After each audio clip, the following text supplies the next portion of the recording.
We got that boy Charleston, man.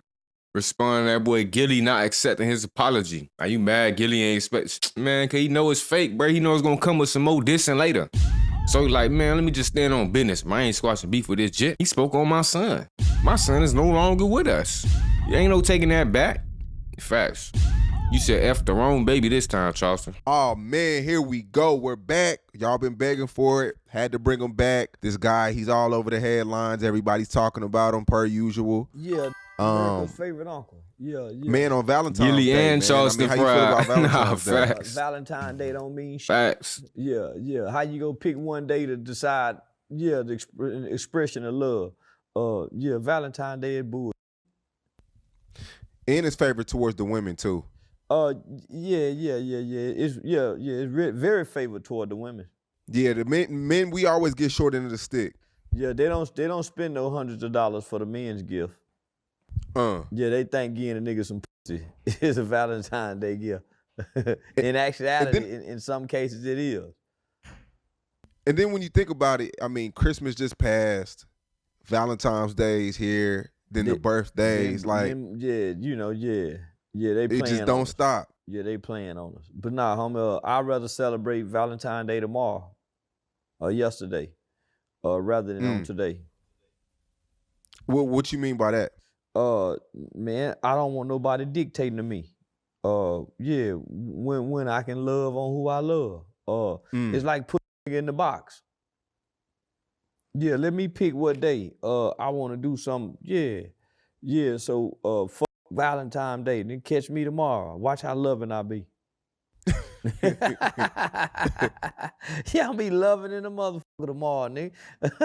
I ain't gonna do shit today. But yeah, it's kind of hard not to. Because the expectations are set real high, man. For Valentine's Day, especially if you're involved with a woman or you got a woman. Yeah, where you at mentally? Because I feel like, I know you've been doing things like you got a fresh movie out, touring, but I don't think we see you go live on the internet every day how it used to be. Yeah, no. That's my. Is it like a social like fatigue a little bit? Yeah. That's my break. Yeah, homie. Yeah, that's my break. I used to go live every day, 2-3 times a day. I don't want to oversaturate myself on the internet. It's good to engage the audience. But I'm focusing more on what I engage on stage. Yeah. So my mindset is, why get on there every day, homie, when people paying to come see you? That's true. People literally paying to come see you now. So why would you get on here every day and continue to make people laugh every day, all day for free? Then there'll be no need for me to be selling comedy tickets. That, and then you got a lot of original content, old content that's still circulating. Yeah.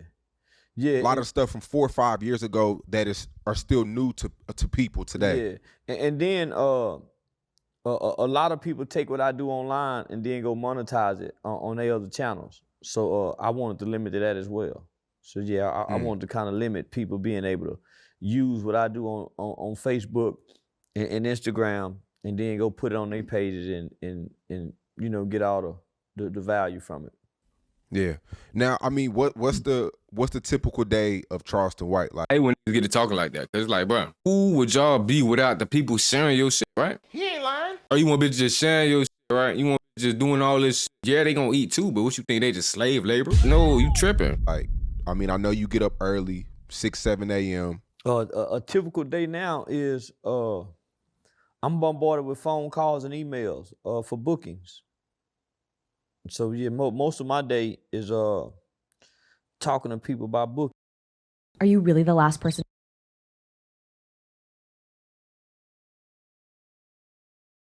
Bookings, sending deposits, wire transfers. I get a lot of business proposals proposed to me. Spend a lot of time on the phone between my manager and my agent, Eric Young. So it's a day of like customer service, damn near. Nigga being on the phone all day long. Then it's coming home to rest, A nigga might be home for 2 or 3 days and then back on the road for 3 or 4 days. So mainly nigga trying to stay rested, cause that's what make a nigga old fast. Yeah, that's where them health problems come in at. Nigga not getting no rest. So nigga, I try to stay rested. And then I know like everywhere you go, people notice you. Whether if you're gonna go get food, airport, haircut, it's like you never really get you time. Nah. I don't hardly get no you time no more. So I make sure I get some you time. But hasn't it got old yet, or is it still something that keeps you going? Cause you're human. I know some days you don't want to be bothered. It's getting old. Some days I don't want to be noticed. Some days I walk out the house, I don't want to be bothered. But shit, it's too late for that. Nah, some days I ain't gonna say I don't want to be Charleston. But I don't want to be recognized. Someday I just want to slide in the store and slide out and not say nothing to nobody. And that's impossible now. But even when I don't feel like being bothered, I still appreciate it.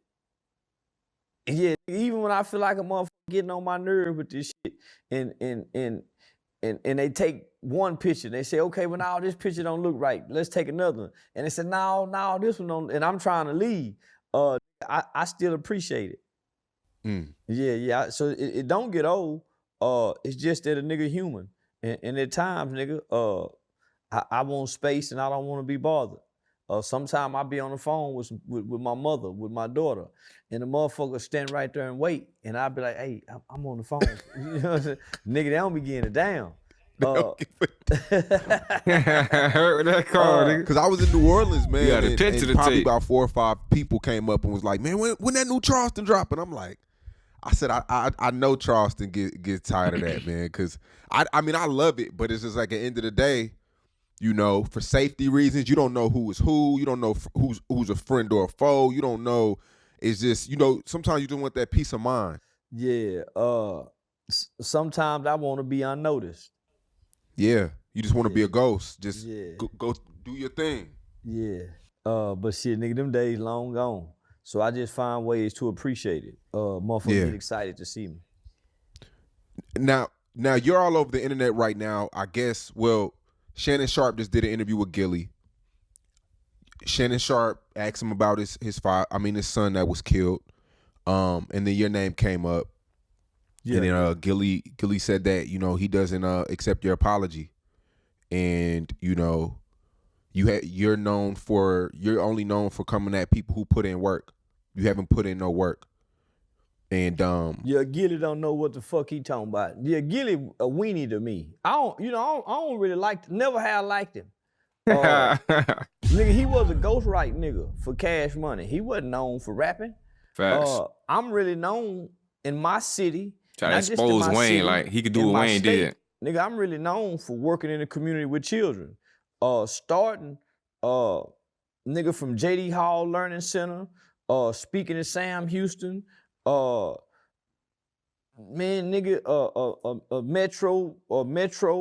mid-level. So I actually taught classes in these independent school districts. Not only have I actually taught classes, nigga, I had after-school programs that was used and adopted by the Texas Juvenile Justice Department. Not only did they use my career. I was looking at them long-ass, scratched-ass shoes earlier. I'm talking about some Dior. I don't give a fuck what type of design them is, boy. Them shit don't even fit the fit. Long-ass shoes. Curriculums in my program. Them the clown 3s. Painted with Dior on them. Nigga, I used to train the state of Texas juvenile workers who actually work for the Texas Juvenile Justice Department. Not only did I train the state's juvenile workers, homie, they used to use my facilitators manuals in curriculum to train county probation departments. My organization, Hyped About Hype, Youth Outreach, and HYPE is an acronym for helping young people excel. I have 10 years of experience.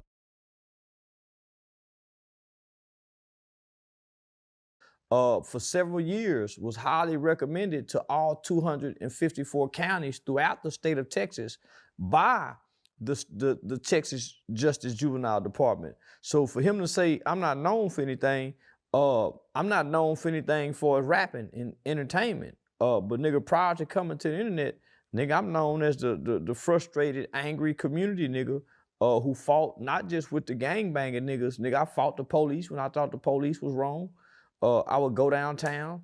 Niggas, at least for 2 years straight, nigga, I was at every city council meeting, speaking and advocating for issues in the black community.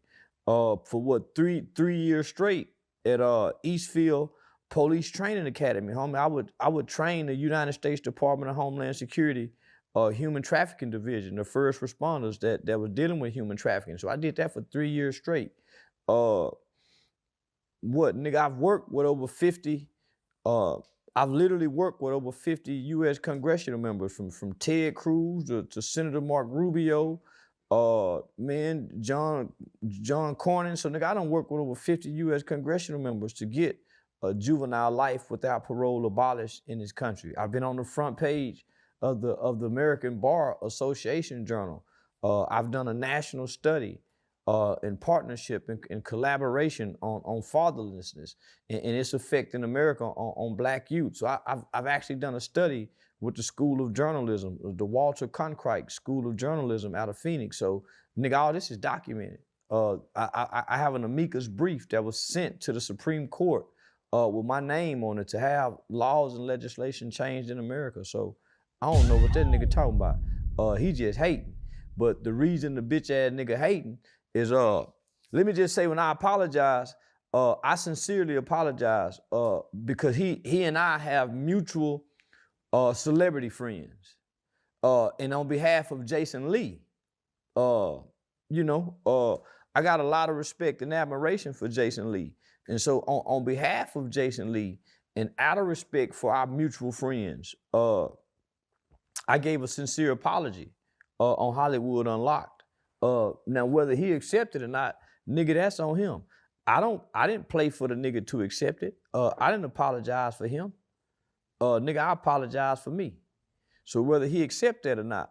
But one of the contrasts is that what I wanted to make is, this is why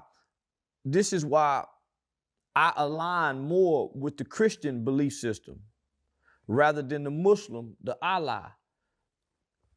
Gillie them is Muslim, Allah. When I look at the Muslim Allah niggas, most of them niggas are angry. You gonna say they gangsters? Angry, unforgiving.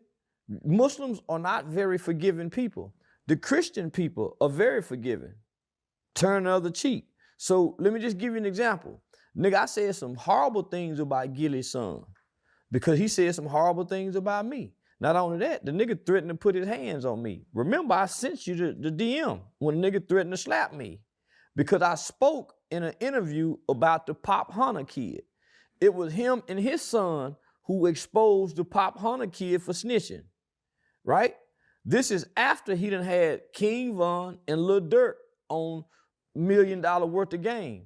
They singing Lil Durk lyrics. They not shaming Lil Durk and this nigga for smoking on Tuka and King Von for smoking on Tuka. They was actually celebrating King Von and Lil Durk. Sung some of the lyrics along with him. They didn't chasten them niggas. So here come the kid Pop Hunter who released the song Corvette, Corvette. He had Lil Uzi Vert on there. It was Gillie and his son who came out and said, hey, this guy is a snitch. He snitched when he was 14 years old on a murder with his mama. I'm saying, goddamn, nigga, you gonna put the street codes and the no snitching down on a nigga when he a kid with his mama? This was Gillie and them doing this. So when I spoke out about it on your Say Cheese TV interview, that nigga jumped in my DM and said, do you got a problem, Goofy? When I see you, I'm gonna slap you. So I'm like, this nigga threatened to put his hands on me? Nigga, you got me up, nigga. So that's where the beef started. I never knew who he was. I never knew nothing about Gillie the Kid or Gillie the King, whatever he called himself. I never knew he existed until then. He done that interview. So I'm saying, how can you niggas just celebrate and upholding the gangster culture? I came out attacking and trying to shame the gangster culture and got a lot of pushback from guys like Gillie the Kid, Steven Jackson. I got a lot of pushback because they Yeah, they trying to push it, huh? They wanted to keep on going. That's how they make their money, huh? They went with the King Von smoking on Tuka, and I'm saying, man, I done talked to Tuka mama. I done met Tuka mama. So that's where the clash come from. So when his son died, nigga, from what I understand, his son was a street nigga playing street. From what I understand, nigga's son was a street nigga playing street. So, you know, that's what come with the streets. So I said some horrible things about that nigga's son. Nigga said some horrible things about me. So I made a public apology. Let me just make a comparison. This is why I admire the Christian. Look at Woody. Woody went Christian, Jesus, Bible, church. All these other niggas talking assalamu alaikum, mosque, no pork, none of that. Nigga, I said some horrible things about Woody mama and Woody daughter. Nigga, Woody was very forgiving. Woody was very forgiving, homie. So that's what warmed my heart about the nigga, homie. That's how I know he's sincere about really giving his life to the Lord. Me and this nigga had a long talk. Woody is very sincere about dedicating and really submitting his life to the Christian belief system, homie. So he was very forgiving. And I probably said even more horrible things about his daughter and his mother than I said about Gillie's dead son. So yeah, but Gillie's probably, I haven't had a brother or a sister that passed. I don't think you have.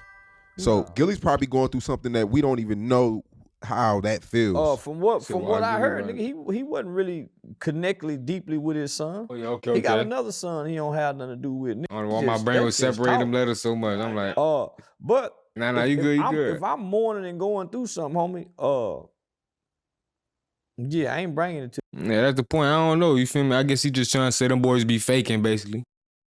They try to say they claim that just to cop plea, act like they with it, but just so they don't gotta do nothing for real. To the internet. You know. Yeah, if I'm mourning and going through something, I ain't bringing it to the internet. But I understand, homie. I ain't never Facts lost trying a to be child. down, Couldn't real imagine shit. losing a child and burying my boy. But if my boy was playing gangster, then nigga, it is what it is. Did you watch this interview? No, I ain't watched it yet. I'm gonna watch it though. Yeah, your motherfucker been sending it to me. And then, nigga, I done been in Philly and been invited to do community work in Philly. So I did it. Remember, homie, I would go do the partnership with the trash pickup in Philly with me, you, Big Reed, and some more community leaders out there in Philly, homie. That was just for me riding through Philly, seeing how much trash was on the block. So now, I done been invited to speak at the Mike Scott Youth Study Center in Philly. It's just that the director of the youth center, he was more focused on meeting me as a celebrity than me coming in and talking to the kids. So, nigga, I challenged Gillie, nigga, what y'all done other than just talking? You nigga got sponsorships, endorsement deals. Nigga, I ain't got none of that. But I started from the bottom, working in the community. That's how I became viral. World Star Hip Hop had posted community activists snitches on Ford Trade gangster Crips. That's what the headline. That's how I went viral. Community activists taking on the Crips and the Bloods. That's how I became known. So I don't know what that nigga talking about. And I think it's more valid too that, you know, after you blew up as who you are today, a lot of old clips of you at the courthouse and you know, community stuff came out on its own. Yeah, homie. So I've literally worked on a lot of capital murder, and murder cases by way of a partnership with Shannon Ross Criminal Defense Mitigation Firm. So I partnered with one of North Texas most well-known capital murder defense attorneys, a guy by the name of Mitch Nolte. I've actually interviewed him on my podcast once before. So I've literally partnered with a lot of white attorneys and mitigation specialists to help alleviate long sentences for young black males. So homie, all this is documented. It's just when I came to the internet, the persona took off so big and propelled me so much out into the world that what I was doing online became so viral. It began to in the search engines. It began to supersede what I was actually doing in the community. Because when I was actually doing in the community, I wasn't cussing. Nigga, I had a bow tie on, my shirt tail was tucked in. I was very articulate. I Nah, didn't smoke Fred. weed in front of That boy realized like 2 interviews ago that whole persona wasn't even no persona no more, for real. the camera. I didn't use the word nigga. So Internet those then got to him. videos You like, damn, is I'm hardly even got acting any anymore? views. Nah, I Those don't think you ever videos didn't was. really start getting views until I started getting big on the internet and people started Googling and seeing that there was another side to the persona. He got stuck on a persona. But nigga, I mean, Wallo don't do a motherfucking thing for nobody, nigga. Them niggas ain't doing nothing in Philly. Them niggas ain't putting nobody on. I think Really Wallo though. does go to prisons and Really though. Nah, really though. Them boys be on Meek though. Them boy gonna meet ride Meek though. things like that, and he does a lot of They do a lot of talking. They do a lot of talking. I actually do a lot Sign of public 100 speaking, billion, too. boy. But nigga, I Get did away a lot of couple work million. in the community, feeding, clothing, sheltering, showing up in courts, visitation rooms. So nah, I just wasn't giving presentations, homie. I was putting my own money back out off into the community, homie. When kids got out of the juvenile detention center, I was partnering with Miss King, a lady who actually been working in the juvenile detention center here in Dallas County for almost 30, 35 years. I was partnering with her when the kids got out of Medlock juvenile facility, taking them over to Boss Talk shop, nigga, putting new clothes on them. So I was even doing that, nigga, when I started working on the internet. Me and you done stuff. Me and Rainwater, we done went inside of high schools. Nah, homie, the murder changed me. We went and got Duck Mama, Tuka Mama, Mo 3 Mama. So, homie, ain't no in the rap world done that. They ain't went and got these niggas mamas. They been celebrating with the killers. So that's been my beef with Wallo and Gillie. You niggas ain't went and reached back to the real victim. You niggas been playing with the rap niggas, celebrating with the niggas. So, so for him to get on there and say that, and it's easily documented, homie. You can easily Google what I've done because it's documented. Your documentation beat conversation. in the old video you said that Gillie, because I guess Gillie has a no snitching policy as well. You said that it's kind of like hypocritical. Yeah, it is.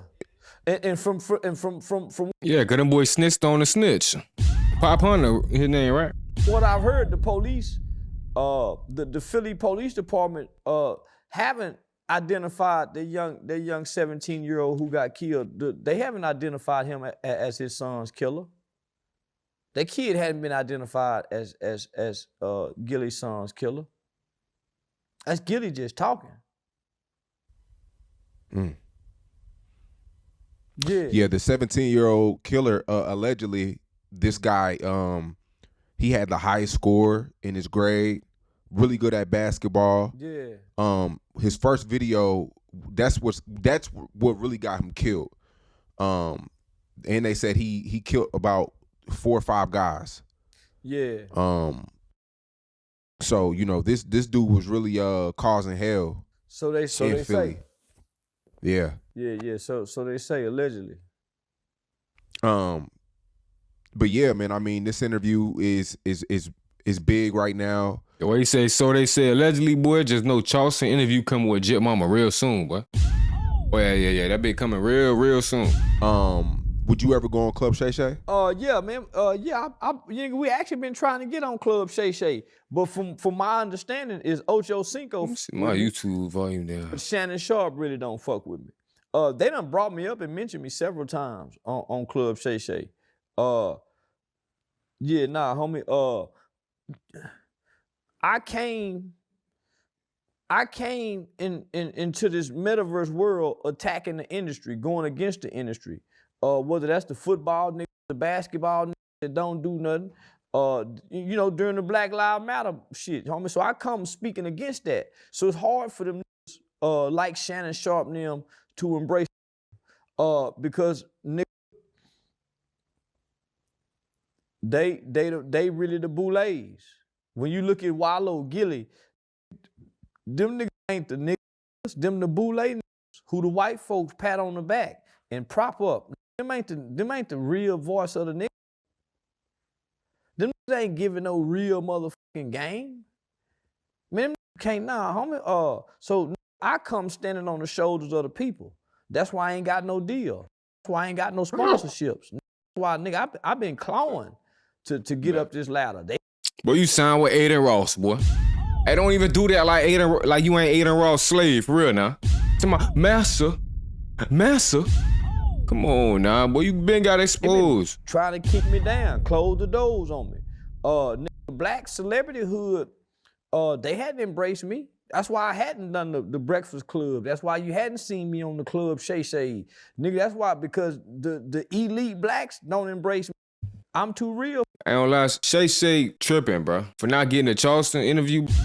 Why not, bro? You feel me? Cat Williams crashed out on your shit. Like, you acting like you scared of these crash shots. You had a crash shot on there. Yeah, what he spoke came to fruition. But come on now. You missing out on opportunities, man. You know, Charleston going out of 50. Homie, who all these niggas love got sexual allegations against them, violence against women, accusations against, whether that's Joe Budden, homie, all them niggas, homie. It ain't no smut on my name. It ain't no dirt. Them niggas ain't got no dirt on me, homie. No accusations, no allegations, no nothing. So it's kind of hard for them to sit down because I'm really too real for them. And if it gets serious, and I have to step away from the online internet persona, what can go back and forth with me when I roll out my resume about what I really done. Now, once I quit playing and quit joking and talk about who and what Charleston White really is, motherfucker get quiet. Motherfucker get quiet. You talking about years of community work without a grant. I never applied for a grant. I never got online and post my Cash App asking for money. I never sought out no donations, no nothing. Went straight to the people because I understand if I'm speaking for this group of people, then this group of people need to be supporting me. So now I found out a way to be supported by the community, extorting the street. Now I literally came into the game extorting street drug dealers, gangbangers, threatening to call the police on you if you don't help me come do this. So, nah, homie, so if I get serious, that's why them niggas can't sit down with me. Give me a serious interview like Shay Shay did Gillie. I break the internet. There's an interview where me and Nick Cannon done. Homie, all he got to do is release that interview. Me and Nick Cannon done an interview in his cyber truck. And it got serious talking about what and who I really am and what I do in real life. Homie, that'll kill everything. But for whatever reason, they won't release it. Well, what they were looking for, you feel me? The boy wanted to crash out Charleston. They ain't get it. They like, man, we can't do nothing with this. Release it, my nigga. But nigga, it's one of the most positive interviews. But now, them niggas, it ain't too many black celebrities that can stand next to me, homie, when we talking about what we done for the people. Or what I done before I became famous. I'm just reaping the rewards from when I was doing the work, homie, and didn't get nothing for the fruits of my labor. Now I'm getting the rewards from the fruits of my labor from working in the community. And in the process, discovered that I'm a little funny, you know, while I do this. I didn't know I was funny at first. Yeah, I didn't know I was funny. I think you get a lot of respect too, because everything you say, proof comes out years later, like the starter jacket situation. Yeah. It was like an old news clip that floated around on the internet of the 4 kids in Fort Worth killed somebody over a starter jacket. Yeah, it actually mentioned my victim's name, Michael Levy. So yeah, it Nah, fact, it is the clips that made that boy, but when that boy say he ain't know he funny, that's crazy to process, cause you see that boy stand-up shit, he low-key like that.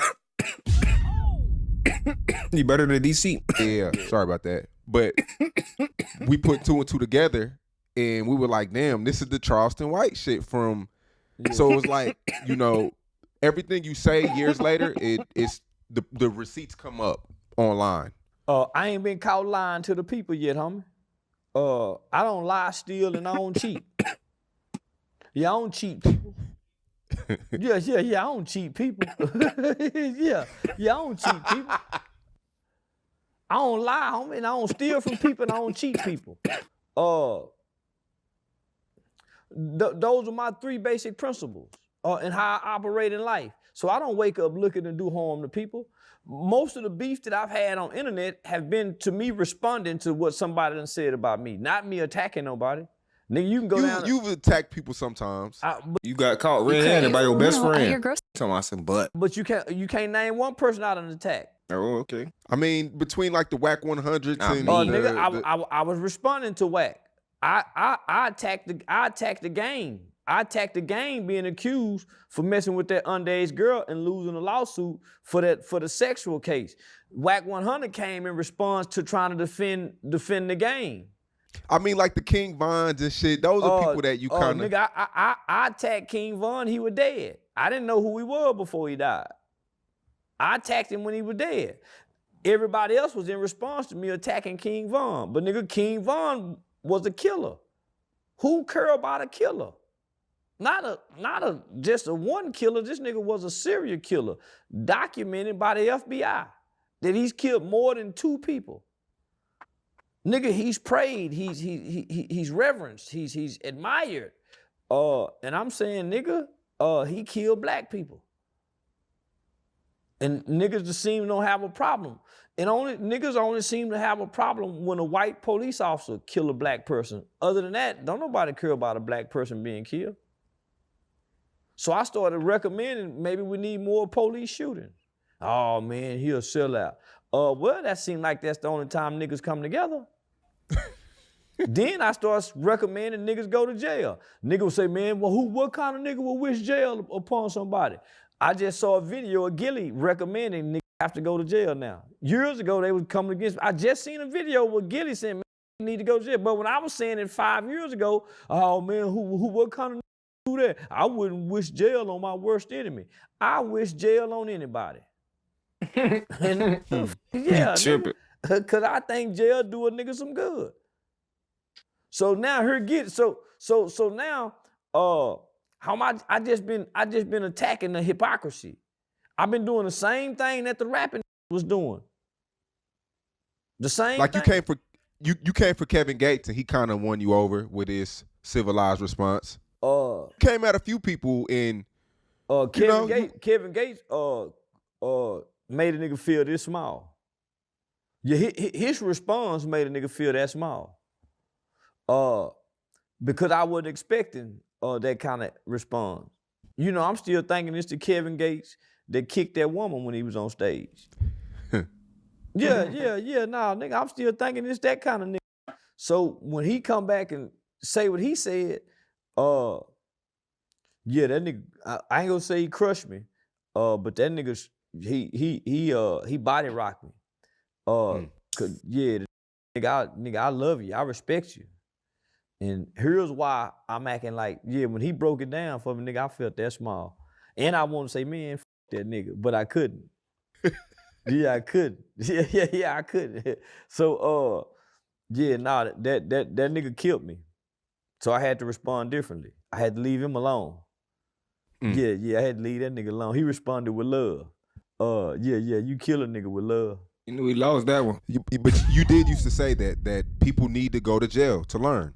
Yeah, black people. And you know, people used to call you a coon for that. Not Mexicans and white people. Black males in America. Nowhere else. What? If anything, white people, because you know, they the one doing real crimes, getting away with everything. You feel me? Let's talk about it. It's only the black males in America that should. I'm saying fool be tripping. To go to prison in order for them to fool learn to grow up. Because where else? What other institution do we have in America for black people, black male, that produces the type of men that prison produce? Man, think about that. Them niggas come home, they know history. Before they go to prison, they can't tell you nothing about a Hebrew Israelite. They can't even spell Walaikum Assalam, let alone, you see what I'm saying?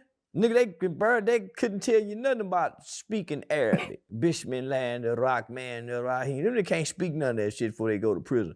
When they come home from prison, they almost be fluent in Arabic language. They can tell you shit about African and black people from 4,000 years ago. Man, they can tell you workout regimen. Them niggas got waves in their hair, and never before could their hair wave up before prison. Man, prison them niggas know how to display respect. Prison is probably one of the best institutions for a black man in America to spend time in, outside the military. Other than that, nothing produces strong black males. Nothing.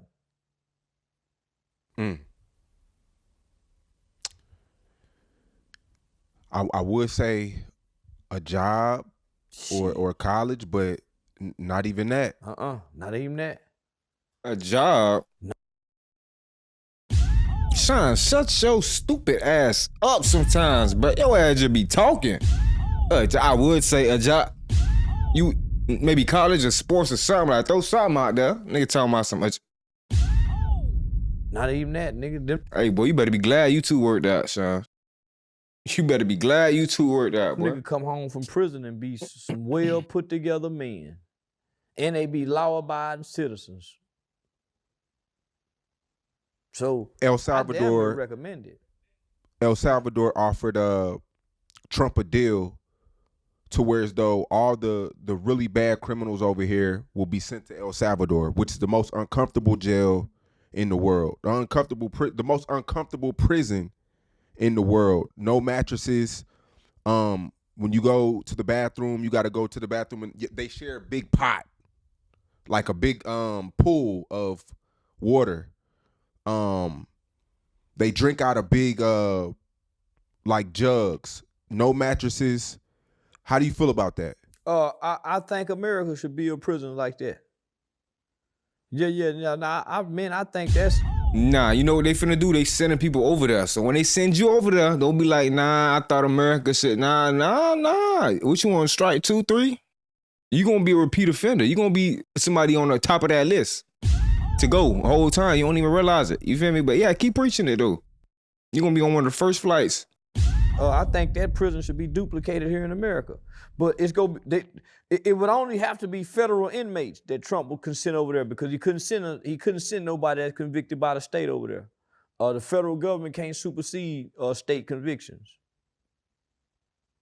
So it has to be your federal inmates, your El Chapos, your marathon bombers, those kind of people that could be internationally shipped across the world to do prison in another country. It would have to be so you know about inmates. it. Oh, you know about it. They need shit like that in the state levels of prison. Them state prisons where them niggas playing dominoes and watching football games, arguing over the Lakers and the Mavericks, that kind of shit. Yeah, that's them the prisons need to be done like that. Yeah, them prison where them...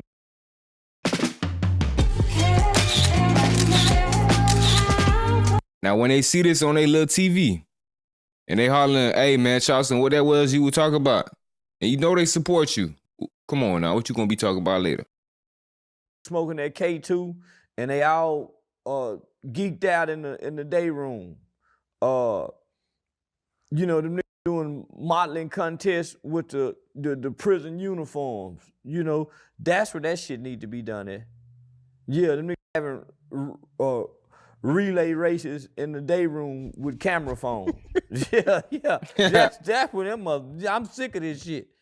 Yeah, that's where that shit need to be instituted at. Cause they making prison look too goddamn fun with these goddamn cell phones. Like a nigga missing out on something in there. He ain't lied. That boy tripping. How do you feel like Trump is doing so far? We man? don't realize ain't no he girls signed in there. over 40 new laws. All the cell phones and field days y'all have, man. Ain't no girls in there, bro. It ain't a field day gonna turn me up or a motherfucking gulag. Motherfucker, what food they be eating in there? Motherfucking spread. It ain't a spread, a relay, or a prison guard, motherfucker. What he said? Fashion show. I'm cool. I'm cool out here with the women and shit. You feel me? Yeah, wildin'. all by executive orders. He bypassed Congress. He using the bully pulpit how it's supposed to be used. He's bringing in Elon Musk to help him with the business aspect of auditing our bureaucracies, our bureaucratic agencies that's been hindering the progress of America.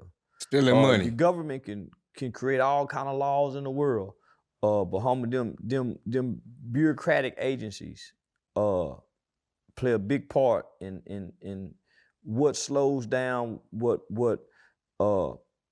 really affects the American people. So yeah, just him bringing in that new group, the Dodge group, that's been auditing the IRS, that's been auditing the FBI, that's been auditing the Pentagon.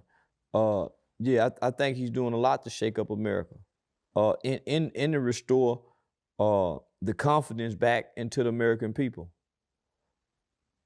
I mean, you woke up last week and Kanye West tweeted your name with your picture. Yeah. I just said price is going up, man. This guy.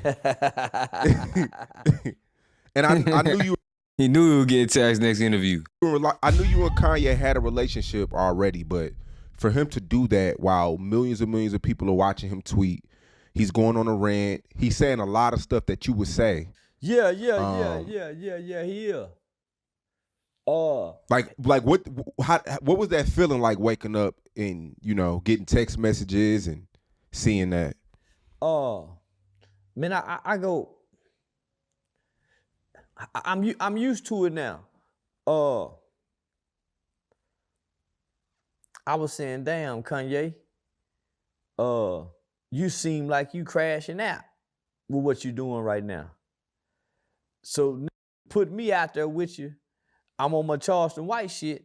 Yeah, nigga, you put me in the line of fire with you to a certain degree. Because I have said some similar things that he have said to the Jewish population. I've expressed some of the same views that he's expressed. But now he ain't enslaved. So that's gonna change now, you feel me? He gonna be moving different, you know, to them, yeah. He belong to them. Yeah. Puppet, do puppet things. So I get it. But this ain't personal with me. It seemed to be personal with him. And I'm saying, my nigga, you can do way more. Me and you together can do way more focusing on the niggas and not even speaking on what you speaking on. Nigga, we can do way more.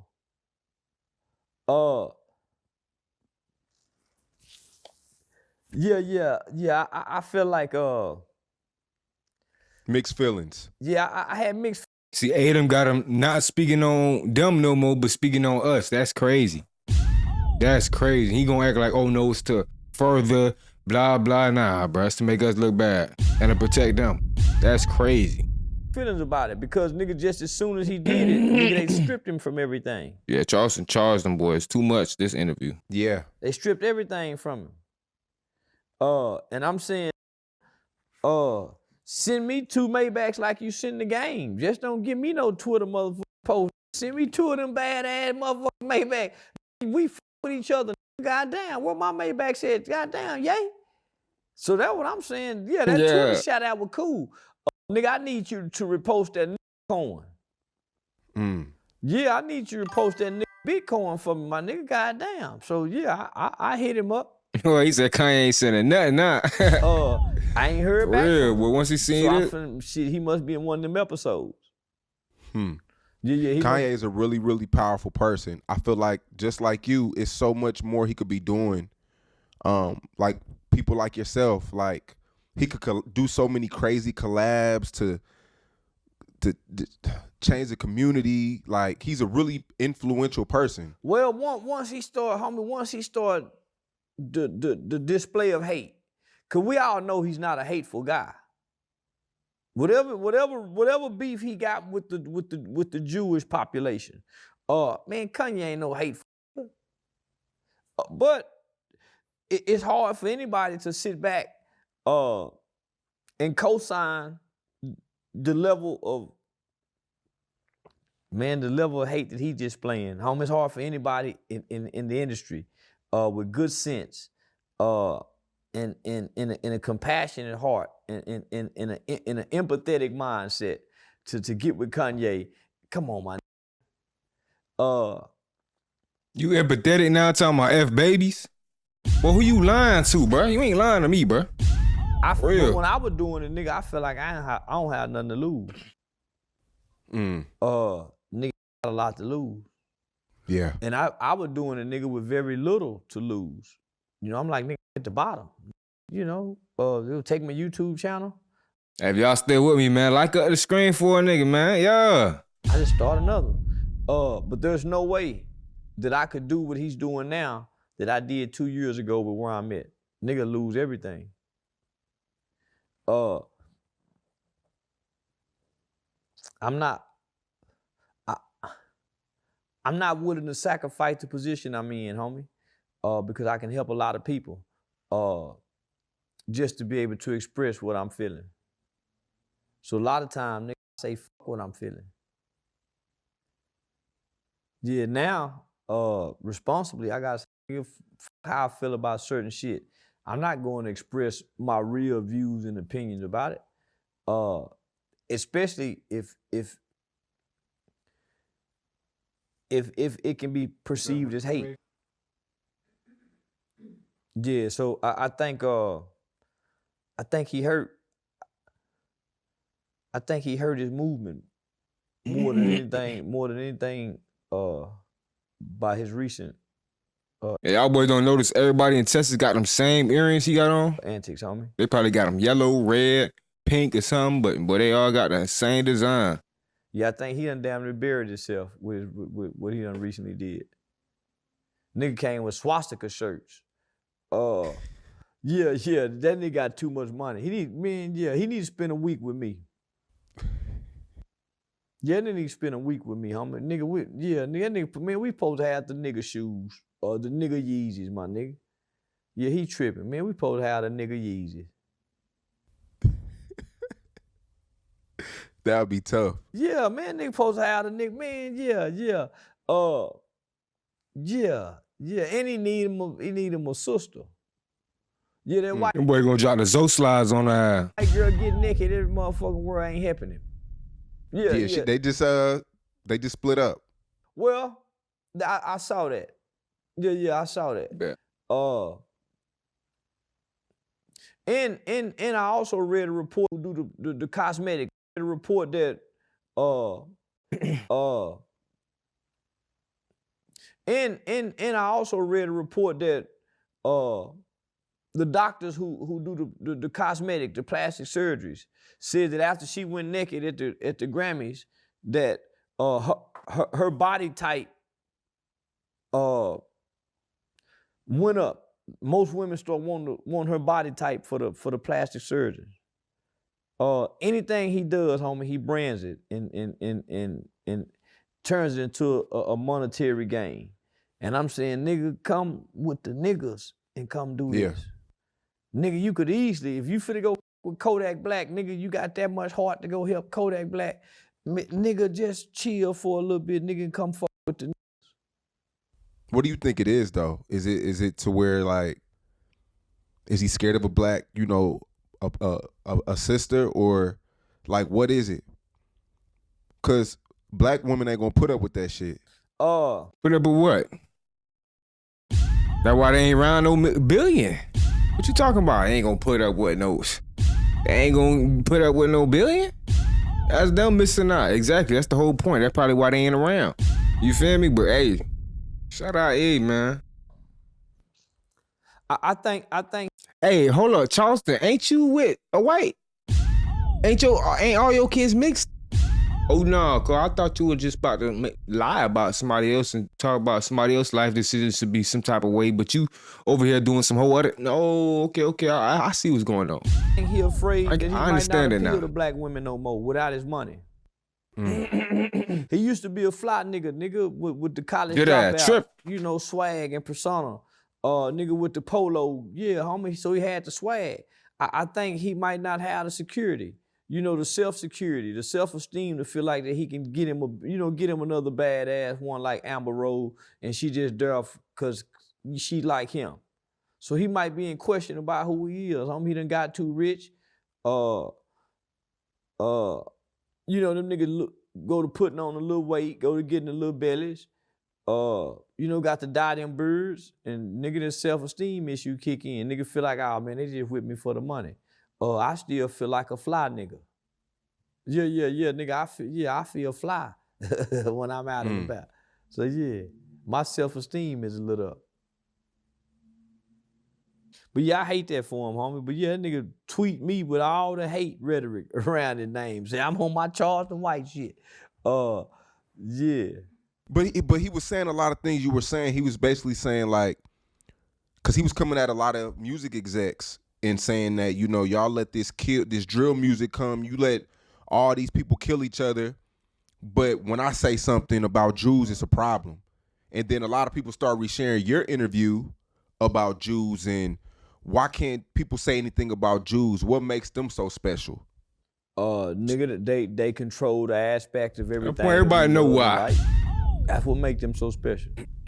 But isn't it being quiet about it and not saying nothing about it? Isn't that becoming a sellout if that's really how you feel? Yeah. Well, it's not becoming a sellout. Speaking against it don't help nothing. Speaking out against it don't help nothing.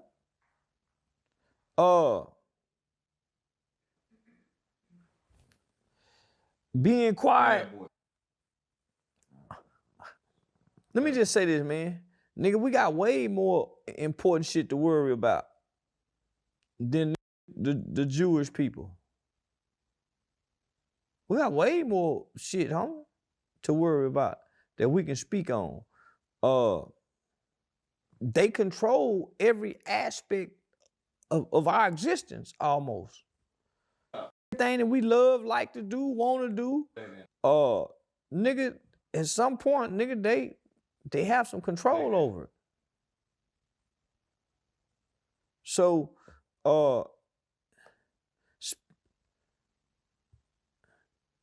nigga, they ain't really causing us no harm. To be on the type of attack that he on. Yeah, nigga. You like that, Enzo? I see you barking, boy. I got you 3 in a row. Oh. And we're game! Yes, sir! I see you. They ain't really causing us no harm, nigga. All we gotta do is start building. They not gonna burn nothing down. Nigga, all we gotta do is just start doing some shit. Nigga, they ain't gonna come and put up no obstacles or no barriers to try to stop us. Nigga, we ain't doing it. We just talking. But why isolate yourself, my nigga, on an island of hate?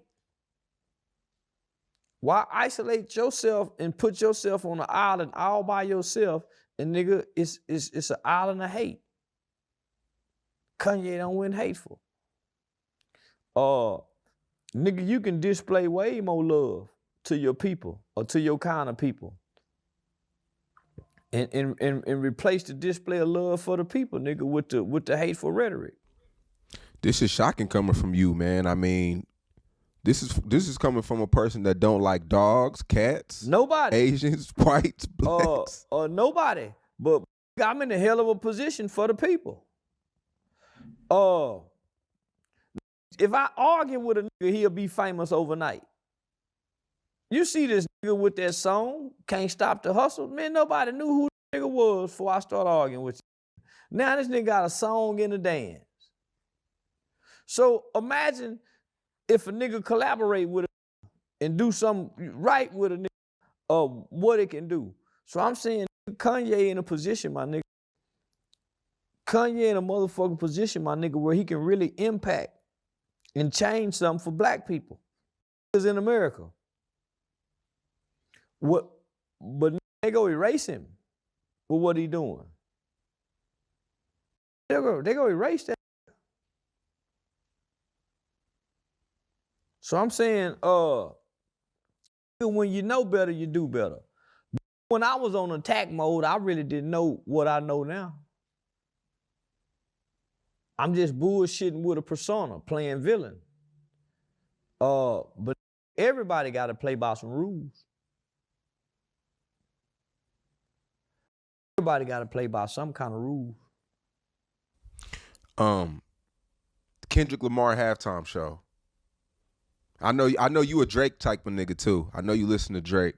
Everybody got a few Drake songs that they like. I don't care what you say or how you feel. But I know I've heard you listen to multiple Drake records. Yeah. You're not a Kendrick type of guy. We spoke about that multiple times. How'd you feel about the halftime show? I thought it was bullshit. I thought it was a bullshit performance. That symbolism shit is hoe shit. Symbolism and revolution cannot be spoken the same words. Nigga, revolution is about action. It ain't about no motherfucking secret puzzle and you gotta try to understand the hidden concepts and precepts that's being dropped. Nigga, the revolution have never been about symbolism. Symbolism is a Masonic, the Masons kind of shit, homie. Putting shit in symbols, homie. And let me just say this. Performing at the Super Bowl is like the slave being invited to the front of the mansion, to be in the front yard and get to perform in front of Massa and his family and friends while they sit on the porch. And y'all out in the front doing your slave dances and you get to perform in front of the house. That's what the Super Bowl performance was like. So to say, man, he did this, he had the symbols in it, homie, that don't do nothing for black people. Symbolism don't do nothing for black people. But the most disgraceful thing that I seen was Serena Williams up there crip walking. That was the most disgraceful thing that I saw during that performance. Her sister. Didn't her sister get killed by a Crip? By the Crips, yeah. Yeah, to be married to a white man up there dancing on the stage to try to get back at your ex-boyfriend who got way more money than your white husband. And you up there crip walking, doing a dance. Man, we f***ed up as a race of people. And you got black people clapping, saying that's probably the best performance, man. The best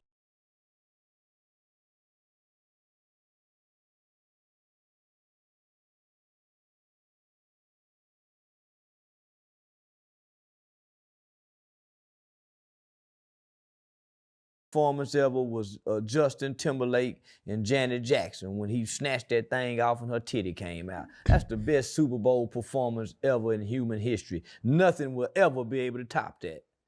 Janet Jackson titty coming out and Justin, man, nothing will ever be able to top that Super Bowl performance. Had never happened in the history of television, a titty came out. Even the FCC had to come with some new rules and regulations for performances. Never be able to top that. Kendrick Lamar performing probably was the worst. All he did was put his hands on his hips and wiggle, doing that little worm dance. And all them other, the red, white, and blue black people was crip walking and running in circles. I told y'all that's all they were gonna be doing, was twisting their feet on stage. And basically this whole performance was about Drake. It wasn't about his songs and his lyrical content and lyrical talent. It was all about Drake. So I give it a thumbs down. And I heard that boy Kai said that shit wasn't even how they made it seem like it was on TV. Yeah, I was there. Bullshit. It was very underwhelming. They kept saying it was going to be a huge surprise. Everybody was trying to figure out what the surprise was. Was it Samuel L. Jackson? Was it Serena? Was it SZA? Like, we were just everybody was trying to figure out what's this huge surprise. Probably a lot of white people that were SZA and Serena. Yeah, but you know, a lot of, and this is why I feel like the NFL, they're about to stop doing the black performer things because a lot of white fans that came to watch the game, they really didn't really understand the performance aspect. No. Like they had the street lights and all the niggas running around, and a lot of white people didn't understand. Oh, the And- what? What did you just call my people? Oh, nah, boy. Oh, nah. What's going on with these Uncle Ruckuses? The Uncle NFL Russ's gets sisters. 97% black players, but most of the fans are white people that come to the game. Yeah, because very few buy tickets and go to the game. Most niggas sitting Very at the house few. watching on TV. Yeah, very few. So I think they're about to go back to the next. Well, they performers put some definitely gonna real be pop, narratives, maybe bro. like Post Malone, or Maroon 5, something Straight like that. faking. Yeah, something like yeah, that. Some shit Yeah, like yeah, that. because Yeah. they just didn't understand it. And Kendrick Lamar, he's talented, but I don't think a lot of white people. They understand it, but who you think was screaming that song, boy? You think I was just screaming it? Nah, bro. I ain't like I ain't heard it. I heard it on TikTok, but who you think posting TikToks? I let that sink in. At the game understood like the message and what everything was about. But it was very underwhelming. I agree with you. I know Drake the atmosphere would have been way different with Drake. Yeah. Oh, homie, even a Lil Wayne performance. Nigga, white people love a Lil Wayne. Nigga, for the second half of Lil Wayne's career was supported by white people at his concerts and shows. Yeah. Yeah. Yeah. Nah, homie. They made it too. I ain't gonna say they made it too black, but man, let me just say, nigga, that wasn't nothing about that shit revolutionary. And I hear people say, and they quoted this at the beginning of the performance, that the revolution will not be televised. The revolution will be televised. That's why you can go back and see some historic footage of black people being water hosed. You can see some historic footage of black people having dogs sicked on them. So the revolution will be televised. When they made that statement that the revolution will not be televised, nobody foreseen cell phones. Nigga, so cell phones allow the revolution to be televised. Nigga, the revolution won't be funded. We'll be able to see the revolution on TV, but nigga, the revolution won't be funded, meaning the programs or the things that we need in our community, we won't have the funding, but nigga, we'll be able to record and videotape it. So when I see black people clapping, homie, nigga, that's why Malcolm X made it clear that we are the only race of people, the only group of people who look to and for our entertainers to be our leaders or to get a message from our entertainers. They just can't go entertain. They have to try to put a message in for us. We're the only group that do that. Do you think Kendrick Lamar is as Just because you don't see the message that them other people be doing, don't mean they ain't doing it. deep as they make him seem? Hell no. Because his fans will always try to, you got to decode it and it's a message. And do you think Kendrick Lamar is as deep as No. I'm trying to think of like a Nas or even like a Tupac, or is he as deep as people try to perceive? Like, Nah, he's not.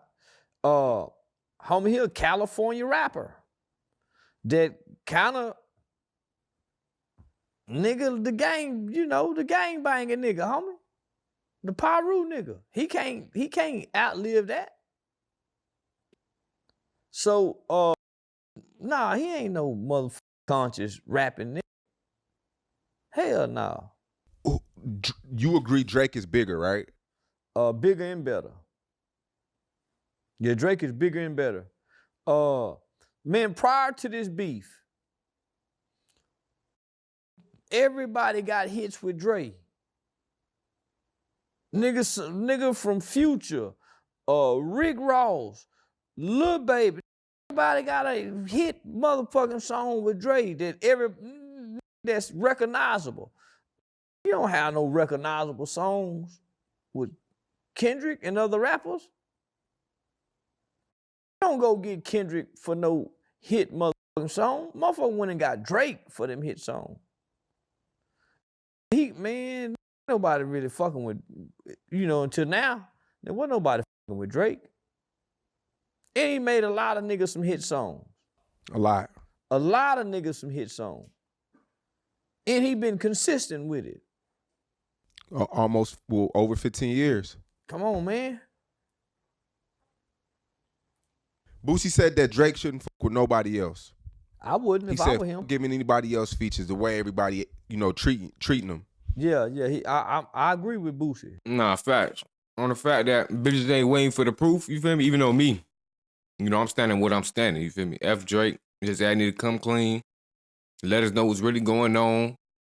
Feel me? If your ass ain't really doing the shit you claim you ain't doing, show us the proof.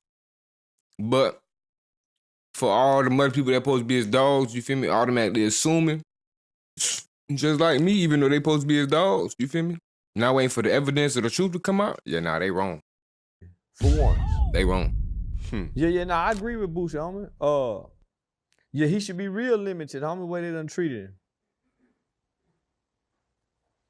Yeah, nigga, and they don't make better music than that nigga. Yeah, nah, homie, yeah, nah, nigga, they don't make better music than Drake. And he got more of a,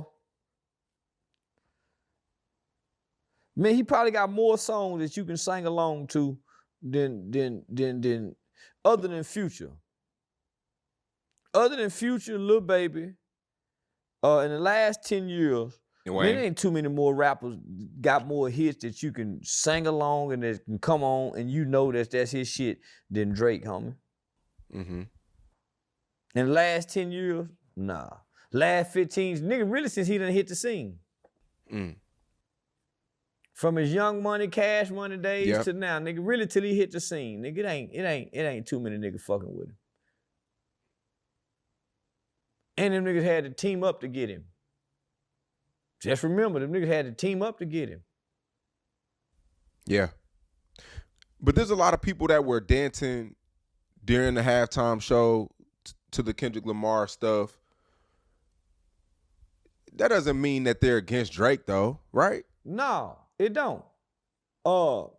Because I know Jamie Foxx was cool with Drake, real close with him, and they was dancing along. And just because somebody dancing don't mean that they're against Drake, though. If I'm Drake and you just gonna spam the same question? Now you ain't got no other questions on your little board? Come on now, you tripping. Dancing along that song, you against me. Yeah. Get you doing that motherfucking dance that nigga be doing, I can't stop the hustle dance. Nigga, we gonna fall out. Yeah, nigga, I catch any one of my niggas doing that motherfucking dance that nigga be doing. Yeah. So I'm with Drake. Man, you better not dance to that motherfucking song. And it's about me. And the nigga talking about me. And the nigga calling me a pedophile. All kind of, man, you better not snap your fingers. Man, I'm gonna be mad at the motherfucker. And I am some, you tapping your feet. Man, we falling out. So I get it, man. Yeah, nah, man. You turn that shit off. Hell, man, you better not play that shit around. So I'm with Drake on that, man. I heard Drake just played it on stage at one of his recent performances. Yeah, nah, man, I'm mad at everybody bouncing their motherfucking head to that song if I'm Drake. This nigga calling me a pedophile, y'all. This nigga say I like minors and all kind of shit. Man, y'all better not, man, shit, yeah. I'm with. Oh, bro, but her shit was definitely cringe, bro. You feel me? She out there crab walking. And it's exactly what you said. Like, her sister got killed by somebody on the other side. And she doing, come on, like, what you doing? You trying to look out for this man, or you trying to diss your sister? Like, what's really going on? With Drake, my nigga. I hope he paid you good now. Have you been paying attention to the 50 Cent and Big Meech? For real, Yeah, I've been paying. Now, Big Meech, Crip walking on his sister's grave, like, that's disrespectful. Disrespectful. Now, 50, he was working with Lil Meech. Of course, we all know Lil Meech was on the BMF shows and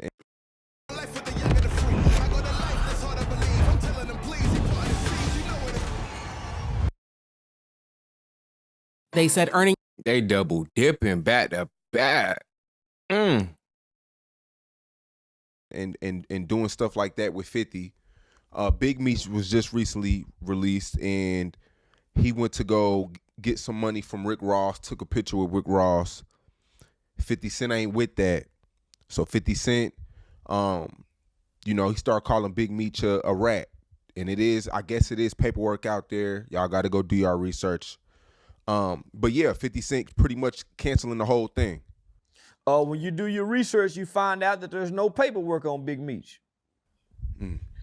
So if you go do your research, you find out that there's no paperwork on Big Meech. That's why you hadn't seen no paperwork. It's all hearsay. Somebody saying he told, or somebody saying he used Tammy Cowan's to set up Cuffy.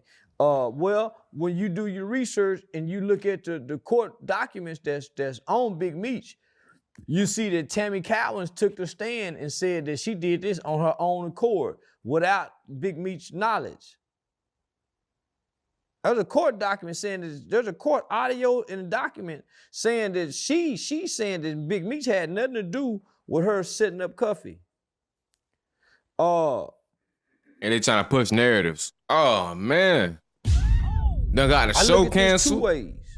Shit be crazy, boy. I understand why 50 mad, nigga. Prior to 50 Cent, She married too? Oh no. telling the BMF story, Damn, me tripping. nobody was interested in BMF. Nigga, Big Meech was buried alive. Other than Rick Ross screaming, "I think I'm Big Meech." Larry Hoover, wasn't nobody screaming no Big Meech, nothing. Nobody cared about the BMF story until 50 Cent came along and started telling us the BMF story. I'm looking at it from 50 position. I go get your son. And at the time when I meet your son, he's not making the best decisions in life. They say the little nigga was strung out on them perks. Nigga like to pop them perks.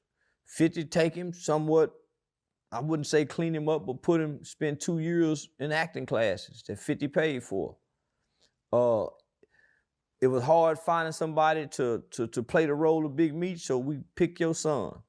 50, according to 50, he's put over $5 million into the pockets of Lil Meech and the family's, financial, over $5 million. He's helped them make. Nigga blew your son up, and we bring you back to life. Nigga, prior to the BMF series, nigga, Big Meech was buried alive. Wasn't nobody saying his name. Jeezy wasn't really shouting him out no more. He was buried alive. So 50 bring life back to him, put his son in a position, turn his son into a millionaire, and he actually turned out to be a pretty good actor. Nigga, you come home, I'm gonna put you in a better position. Nigga, for you to go fuck Rick Ross, that's a slap in the face. You may not know, or you should know. The people around you know. Everybody know the extent of the beef between 50 and Rick Ross. It got so ugly, nigga. 50 went and got this nigga baby mama to go against him and speak out against him, made a video with her. So nigga, there's some personal shit involved. Meech's biggest mistake was getting on camera with Rick Ross, running to the internet. Rick Ross was wrong for putting Big Meech out there. I know y'all skip mine after 5 seconds though. With 50. They wildin'. Rick Ross using Meech. Rick Ross using him, homie, knowing that there's a beef between me and this guy. So to do this video and then put it out there was a slap in the face to 50. And I done put everybody in position. Now, I'm with 50. While you were gone, Rick Ross didn't reach out to your son. try to put him in this position where he can make $5 million?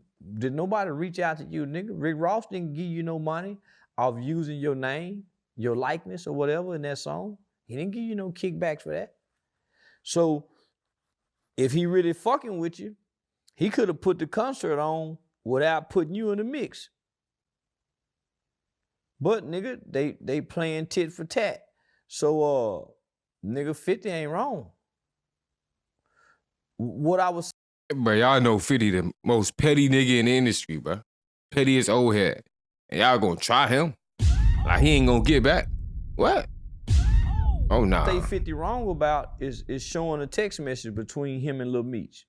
Because Lil Meech genuinely looked at him probably like an uncle, you know, big brother, father figure.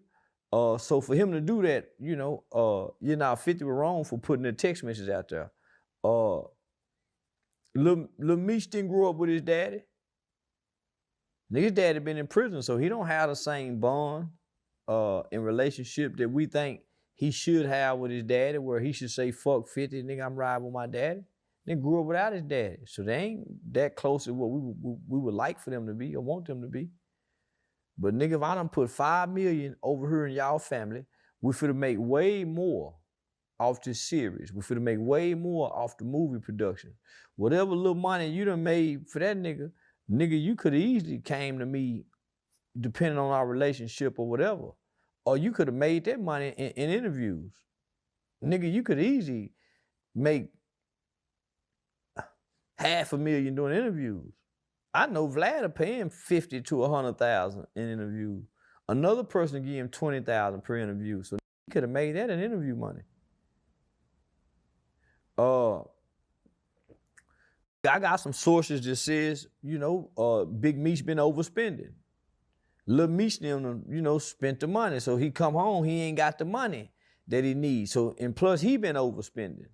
But nigga, his biggest mistake was coming to the internet to be seen or heard. So the first mistake was getting on up with Rick Ross, saying, yeah, man, I'm supporting this, woo, woo, woo. And then the second one, nigga, coming back and saying, I ain't never told, I ain't never fold. Yeah, so homie, those are his two biggest mistakes. So now, nigga, the future revenue of what him and his son's supposed to get from the BMF is gone. Over with. And 50 own the rights to it. So he can do whatever he wants to do with the story. So, yeah, I think. And we're gonna have the old boy jump out of jail, you feel me? Find out old boy snitching, all type of shit. You gonna rewrite their story, man. I think Meech let Ross play him out of position. You think 50 wrong for taking it out on the son too, though? Not just the text messages, but just cutting the whole thing off. Not Big Meech, but the son, the whole everything. Like, yeah, nigga. I can't trust you to go against your father. I can't trust you to go against your father, my nigga. Your uncle already went over there and took a picture with Supreme, son. Your daddy done come home and got with Rick Ross. Nigga, I just gotta let y'all go. When I can take this story and make money with Tammy Cowens and tell her side of the story. So, yeah, nigga, I think they done mix business with pleasure. You know, business and feelings together. Yeah, I think they feelings done got involved. And nigga, Meech just in the middle. Nigga, he Yo, what's good, Double O? What's good, he in gang? survival mode. That boy Charleston that be wildin', boy. No, he in survivor mode. Yeah, he in survival mode, man. But nah, I don't think 50 wrong for taking it out on the son. yeah, 50 been going hard. Even Irv Gotti just passed away. 50 didn't waste no time. Irv Gotti was cool with Supreme. Supreme tried to have 50 kills. So Yeah. if I don't like you when you alive, I don't just all of a sudden have compassion for you when you dead. I don't like you dead. If it's fuck you when you alive, it's fuck you when you die too, nigga. Fucking wrong with you. Nigga, I ain't wrong. Yeah, nigga, just cause you died, all of a sudden I'm supposed to be compassionate. You dead, motherfucker. Yeah, so yeah, I get it. I understand. Yeah, nigga, it's some niggas that I can't stand. Nigga, if they die, I'm gonna do the same thing. Y'all seen we did with Vaughn now. yeah. Come on now. Don't act slow. Lil Gillie, J. one of them. You said who? Gillie, he one of them. Damn. Nigga said he go slap me. And We know you ain't you ain't gonna never let that go. Yeah, nah, I'm f***ed up about that. What made him think that think he can get in my inbox and tell me some shit like that, nigga? And he ain't known for slapping. Yeah, I'm gonna be the first he slap on. Yeah, nigga, I've been insulted ever since that nigga did me like that. Boy, think he Will Smith. And me and that nigga done seen each other in person. He act like he didn't see me. We was in Detroit at the MGM Grand, and we walked with him and Wallo and me and Dewberry, and they were with some female. And one of them hoes said, look, there go Charleston White right there. He act like he ain't see me. I mean, but as a man, that's what you do. Somebody you don't like, you ignore them. Yeah, you're right. Yeah, you're right. That's exactly what you're supposed to do.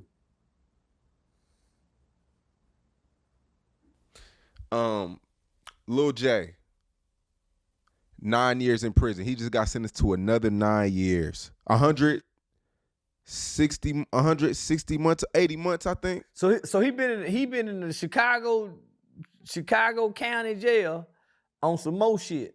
And then they say a Glock switch. So that's what he was in jail for, a Glock switch? The new charge is a Glock switch as a felon. Over with. Ooh-wee. GG, boy. But you called it though, and we in our interview you say he's going back. Yeah, I can tell the way them niggas be talking when they come home from prison, if they going back or not. That cocky, arrogant nigga fresh out of prison, talking like, nigga, you can tell. Shit. Boy, that nigga done been back to back 3 times, ain't he? Long bids too. The first one was 8 years. Ran right back. Wasn't out 6 months. He like to get booty down there, so he'll be all right. Yeah, it won't be too rough on him. He like to get booty down there. Yeah. Long as he can deal with missing his kids and, probably driving a car, he'll be all right. Yeah, most part, long as he can get some pussy, he can do some time. So he can go down there and not have to give up nothing. So yeah, he gonna fit right in. And he can fight, they say. So yeah. Nigga that can fight, no mind fucking, he Cadillacing in prison. Yeah, he Cadillacing. That's easy time for him. He like we say, I can do 9 years standing on my dick. He one of them kind.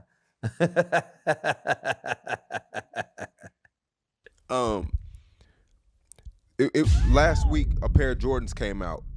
What dude Jordan talking 5 about, metallic bro? 5s. And it was lines, thousands of people came out for this sneaker. Monroe, Louisiana, somebody got shot. We posted it on Say Cheese. Inside you seen that? the store. Yeah. Inside the store. I used to live in Monroe too as a little nigga, homie. Monroe a dangerous, violent place, but nigga, Michael Jordan tennis shoes should be banned. There should be a ban on Michael Jordan tennis shoes.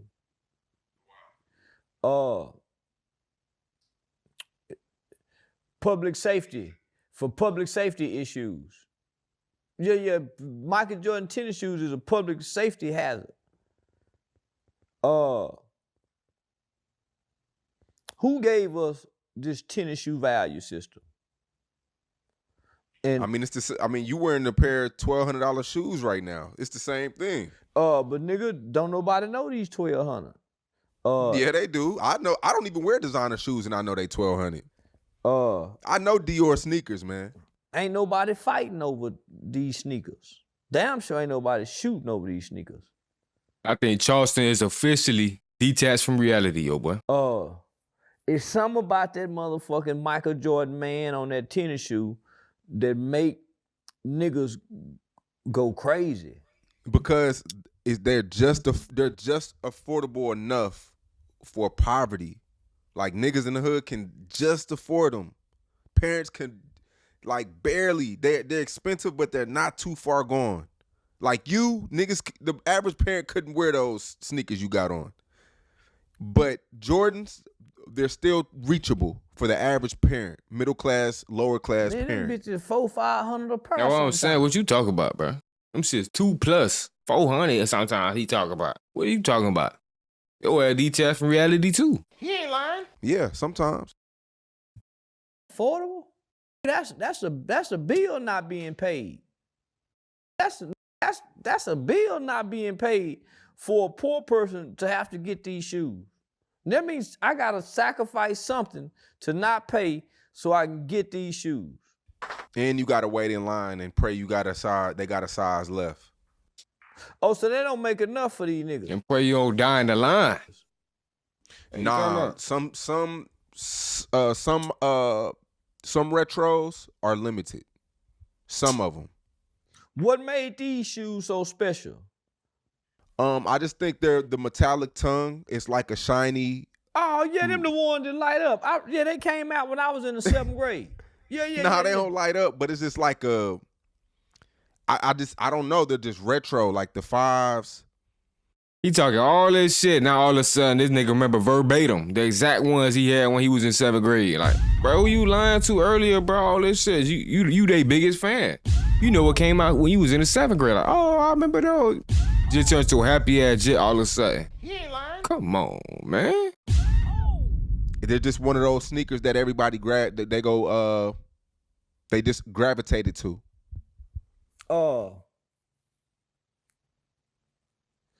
Yeah, Michael Jordan should be ashamed of himself. Charleston be fly. But you look, when I first met you, you was against expensive shoes over $100. Going against his now words. you're wearing $1,200 shoes. So when you can't never say what you're not gonna do till you get it. Sure right. You sure right, Sean. But I would never wear a motherfucking Michael Jordan pair of tennis shoes. Never. Yeah, that's for them dumb nigga shoes. You know, them dumb nigga shoes, homie. That Michael Jordan mother. Yeah, I hate them Michael Jordan tennis shoes. But you right. I used to say, I would never spend no over $100 for a pair of shoes. I go get them Vans, 79, 69, 89. Nigga, I wouldn't dare. You got them Vans now. No motherfucking Boy, no Dior. All of a sudden, yeah, I start buying $1,000 shoes or $1,200 shoes. You're right. When your kids wanted Jordans, you wouldn't get them? I would embarrass them in the store, make it seem like it was something wrong to have a pair of Michael Jordan tennis shoes. Son used to be embarrassed like a motherfucker. I'm tired. I should make a scene over some Michael Jordan tennis shoes. Yeah,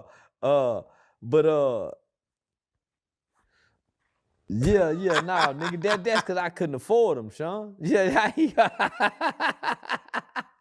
yeah, that's when a nigga was playing single struggling daddy. Yeah, I was a single struggling daddy, nigga. And it made more sense to take $100 and try to get the boy 2 pair of shoes. Yeah, them $39.99. Yeah, nigga. Them 2 for $89 joints. Yeah, nigga. And Walmart shoes. Motherfucking they damn near $200. Yeah.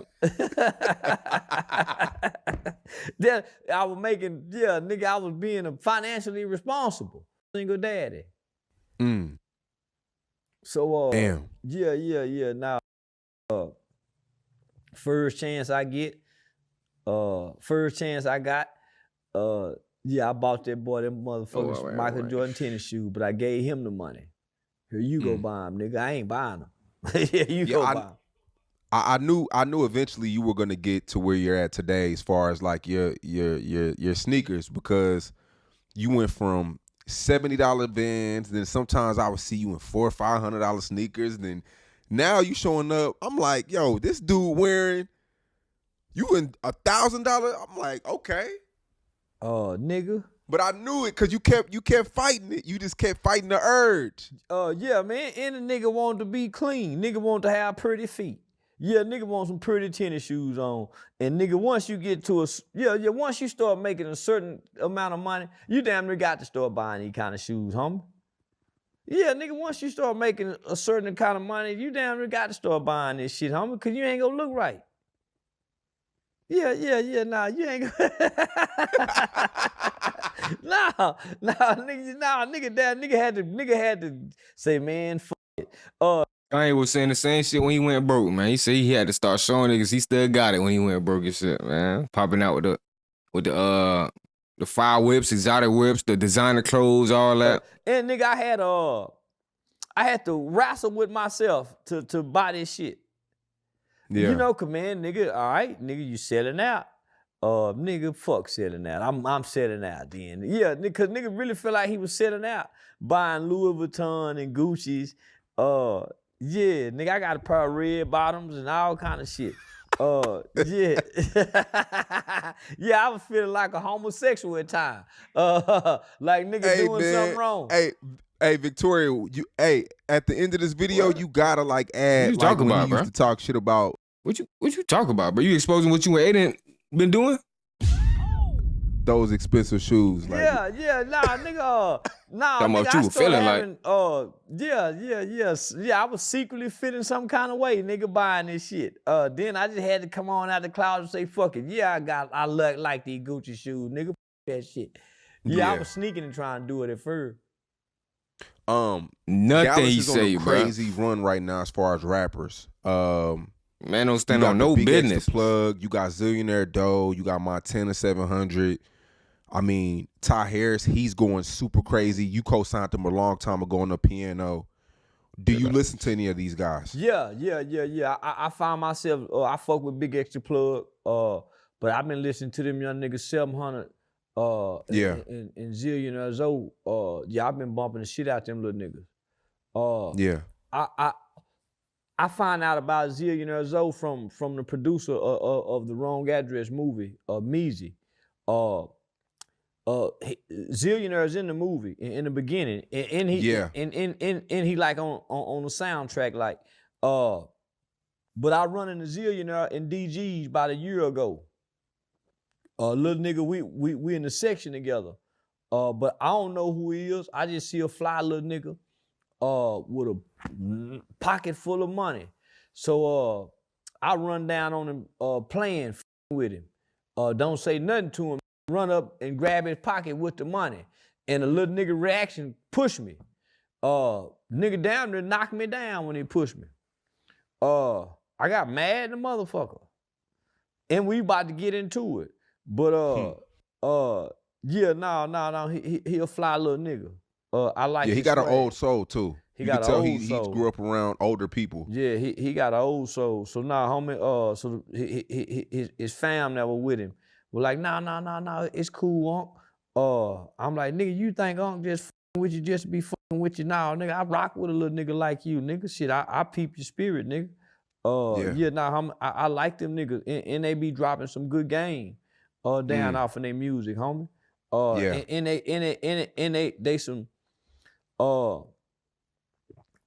they some leaders. They can lead the young niggas, homie, into the right direction. If nothing else, bring the hustler mentality back to the city, rather than the gangster mentality. That's what I was talking to my homeboy about. I said Fort Worth, the hip hop scene kind of went away a little bit. Now it's Dallas' turn. What is Fort Worth missing?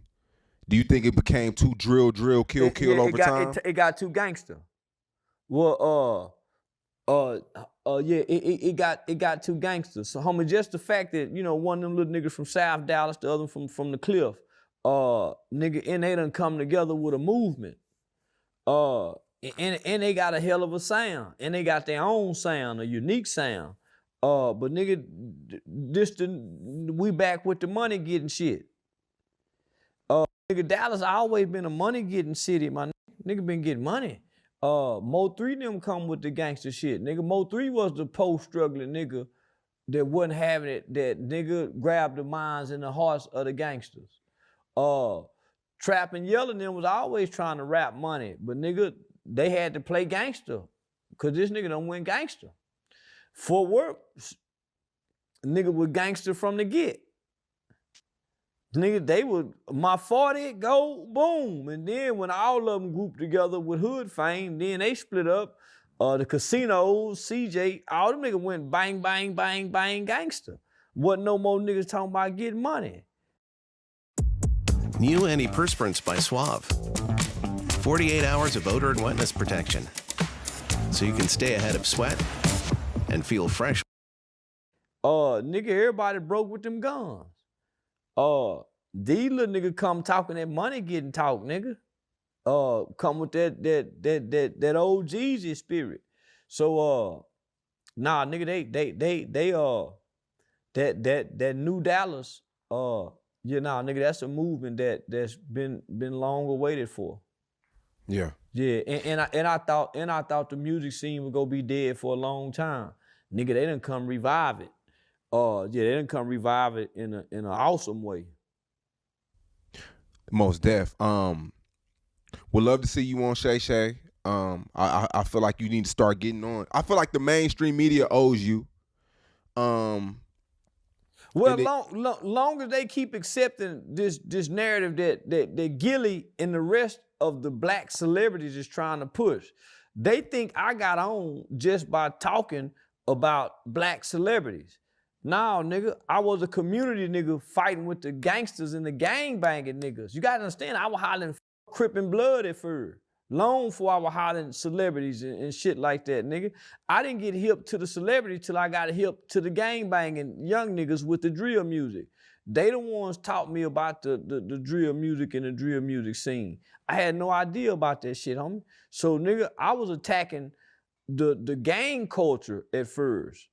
At times, nigga, the hip-hop culture came second or third, but nigga, initially, it was the gang-banging niggas shooting up the neighborhood, nigga. The go-yayos, them little niggas, homie. So, nigga, I was squabbling locally. Oh, boy, it's snitching. World Star took me viral, and it made it seem like as if I was attacking the California Crips, the Chicago nigga, but nigga, I was focused locally at first. It wasn't until niggas I got online and started having to fight the niggas online that motherfuckers said, man, well, he said fuck New York, he said fuck Philly. All this came from the online niggas. But nigga, initially, I started right here at home. Have you ever said anything online that you truly regret? No. Nope. Nope. You never woke up one morning like, damn, why I say that? Like, come on now, like that wasn't cool. Just you being human. We all say things that we all change how we feel sometimes. And that's okay. When I jumped down on Woody. Sometimes you can tell when people ask questions, they trying to guide you to answer the question how they would. You feel me? Because they feel like inside you somewhere is to love them. Like, no, bruh. Get your ass on, bruh. He gave you his answer 2 times already. No matter how much times he rephrased the question, bruh, he's not you, bruh. Tripping. But I didn't regret it. Woody just got caught in the crossfire. Ooh. See, I was beefing with Angel, which was my former publicist and manager, who became Woody. So I was beefing with her and Bad. Woody just caught a slug. Woody didn't deserve it. Did I regret it? No. Did I explain it? Yeah, I explained it to him. But nigga, I think about the things that I'm gonna say. I just don't get on her and that Woody stands 10 toes. Nigga, I think about the shit that I'm gonna say. I think about the possible effects that it can have on them and me. And if I choose to say it, nigga, then that mean I'm willing to accept the consequences for what I done said. But nigga, I ain't regretting nothing, because in my mind, you gotta understand, nigga, I ain't hurt nobody with these words.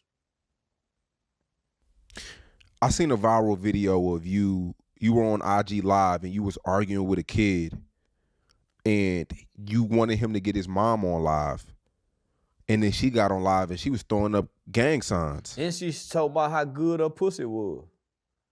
Did that turn you on? No, nigga, I ain't turned on by good pussy.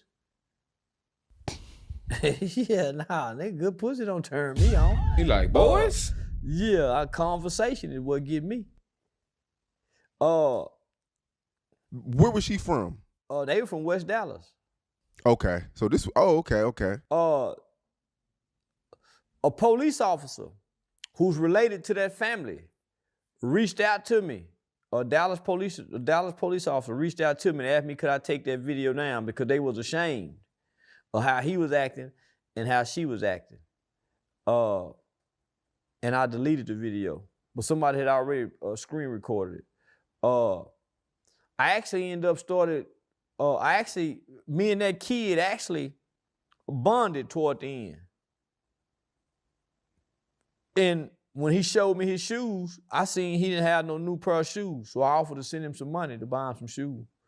But I lost his inbox. So wherever he DM'd me from, I couldn't go find it. But me and that kid actually bonded. So what I realized man, he ain't want to send the bread, this man. was just working with the young niggas in juvenile detention center at the alternative school. You gotta find a way. The average black boy is angry. And he really angry at a mama like that. Cause at one point in time I told him, nigga, your grandmama didn't act like that, did she? And he looked, yeah, so homie, you could see me breaking him down. Homie, a lot of the anger that a lot of niggas is coming out the house with is the displaced anger they really have toward their mother.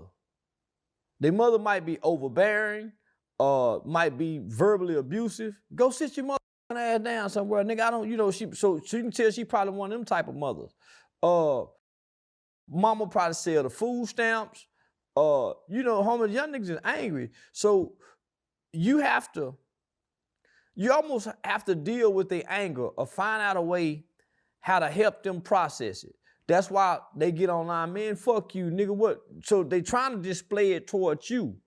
But nigga, I'm knocking it down. I already know it ain't got nothing to do with me, nigga. Nigga getting online smoking a vape. A little boy online at this age hitting that vape the way he hitting that vape. Man, little nigga got problems. He got some issues. So for his mama to automatically jump online and respond the way she respond, oh, bitch ass nigga, you got me fucked up. Yeah, I'm one of them mama got some good pussy. Man, what mama would say that in front of a teenage boy? Nah, fact. I know Jit had to be embarrassed. You feel me? Just sitting there watching your mama just talk about herself like knowing your friends probably on the live, like, damn. It's embarrassing. So nigga, just all those different signs that was being displayed. Nigga, I get it. So nigga, I know how to get past that anger. And I know how to talk through that anger, nigga. Did he say where his father was at? I know the real reason he was trying to send Jit some shoes, though. He was really trying to clap the mama. He was trying to get to her heart. Nah, he talking about, oh, nah, that good. What's the name may get to him? He want to do conversation. That's why he trying to send them shoes over, come over, and get over. I think his dad was in jail. You think his dad was in jail. But shit, nigga. And what made her upset with you? I don't know what made her upset with me. Probably because I'm on there fucking with her son. And everybody perceived me to be an asshole online. And pretty much I am. Yeah, and pretty much I am. First time he admitted that, boy. Start going off. You know he be delusional. Rather than her either telling her son, listen, you need to get off there with him. For one, you being disrespectful. You're not gonna be disrespectful in front of me with another grown person. See, homie, back in our day, nigga, we couldn't be disrespectful to no grown person, let alone in front of our parents. Nah, this group with these mamas, homie, so that's why I say the young nigga.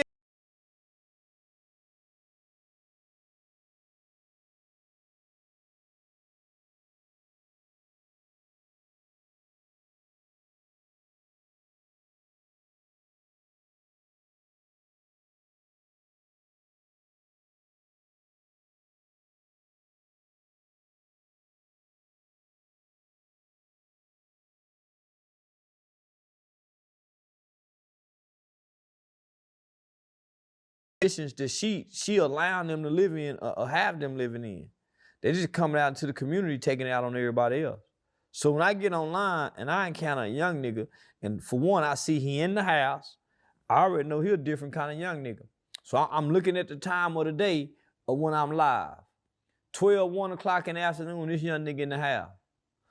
during a weekday at his age. So he ain't got no job, he ain't in school. Chances are this young nigga sitting around with the idle mind, fucking around with somebody online. So they either trolling, looking to beef with a nigga, looking to get into it with a nigga. So I already know how to engage him, just off the fact that he in the house. Most dangerous young niggas is outside somewhere, toting them guns with them backpacks and them hoodies on, standing on the corner. The little boy in the house, he a different kind of nigga to me when I'm fucking with him. The grown man in the house at 11 o'clock, 12 o'clock in the middle of the day, and he ain't just got off work sitting around fucking with me, homie. So I'm fucking with them from a whole nother psychological standpoint than what they think I am. So I don't know what made her get online, but it was very embarrassing to their family. And shout out to that officer who reached out to me. I took it down on the fact that he politely asked, homie. But there are a lot of angry black kids that have mothers who work 2 jobs, who do everything for their kids, who don't really know anything about hip hop. Where sometimes these kids are just angry because they don't have a present male figure in their life. Yeah, that So, triggers a lot of anger too amongst boys. Just to yeah, act. because it's like I've seen mothers who, you know, who weren't promoting the hip hop culture and didn't know anything, but still had kids who were mischievous, who wanted to go out and go ahead. Oh, well, somebody fucking mama. Somebody fucking mama. And whoever mama is responsible for coming through filling the void in the presence of whatever absent male. Because the boy know when mama getting fucked. He even know mama dressing up, leaving out the house, and she gone for a little hour smelling good, looking good. Or the guy comes over to get the pussy. So somebody fucking mama. The engagement of that male between mama and her kid affects the boy. You think the boy ain't mad? When me and mama seem to be happy, the only time when this nigga come around and give mama some dick, other than that, mama fussing, easily frustrated. Nigga, the kid paying attention. Nigga, it's up to mama to go find him a positive male influence to fill that void. Put him around some positive males that he get to pick and say, oh, mom, I like him. Mom, man, it's up to mama to do that. So a lot of that anger comes from, nigga, yeah, mama is getting pleased, but nigga, the son is being neglected in many ways. So nigga, or whoever. Leads leading nowhere, campaigns failing to launch, and content calendars making your head spin? Stop the swirl and start launching campaigns that actually break through. And that's why we use HubSpot. I'm Zach Brown, CEO of McLaren Racing. It's like every day at my house in eBay box. Ha! 1980. Mama's supposed to help with some of this. So I got a question for you before we get out of here. Let's say, how I'm gonna put it for you. Let's say you cooking dinner, and you got your mom sitting at the table, your girlfriend sitting at the table, and your daughter sitting at the table. Which one do you feed? Who do you give the plate to first? You cooking dinner, your mom, your girl, and your daughter sitting at the table. Who do you feed first?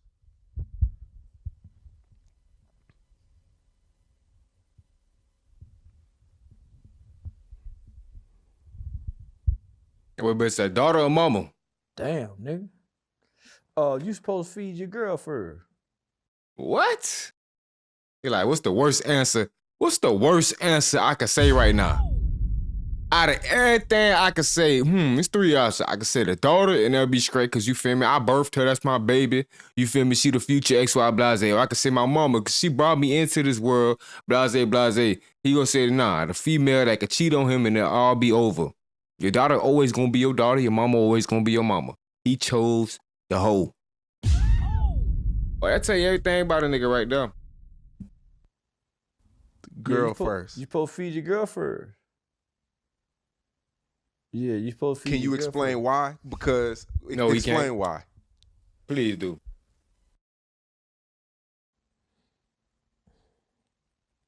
Nigga, you ain't fucking your mama or your daughter. You feed who you fucking first. Nigga, you feed who you fucking first. Nigga, then you feed your baby. Then you get mama. But nigga, you don't, if you really love who you fucking, nigga, you don't put nobody before her. Or you don't make her feel like nobody, but nah, naturally, nigga, you feed who you fucking first. Then you come feed your daughter. Then you get mama. And nigga, mama is supposed to sit back with pride and watch you with a smile and understand that, yeah, he doing it right. Yeah, I mean, because some may argue that you only have one mom. You know, a girlfriend or wife, we get that, but your mom is your mom.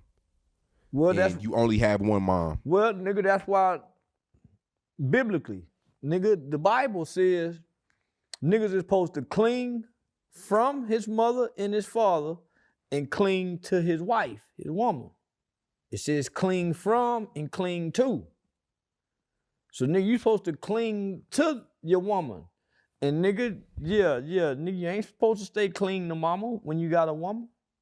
Why not feed the daughter first? I'm just curious. Why not feed the daughter first? That's what a selfish motherfucker would do.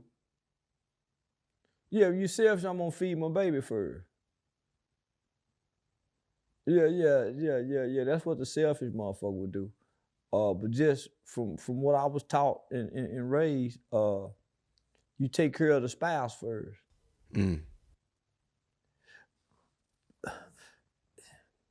It's really mama and daddy, then the kids.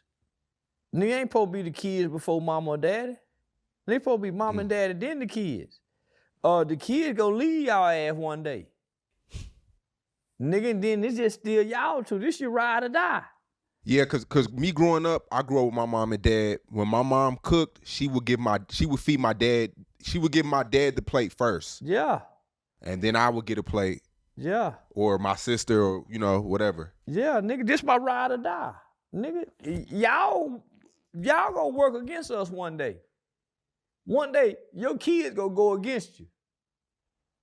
Mom and dad, nigga, just out of growth, maturity, adolescence, life. But nigga, y'all two in this together. Nigga, man, yeah. Two become one. So feeding you is like feeding me. But nah, niggas. He look like one of them 1 + 1 is 1, 1 + 1 is 3 ass niggas. It's always supposed to be spouse, then kids, then mama, then daddy. Oh, so the dad's last. You know, say you gotta ask some BS. Yeah, daddy supposed to be last.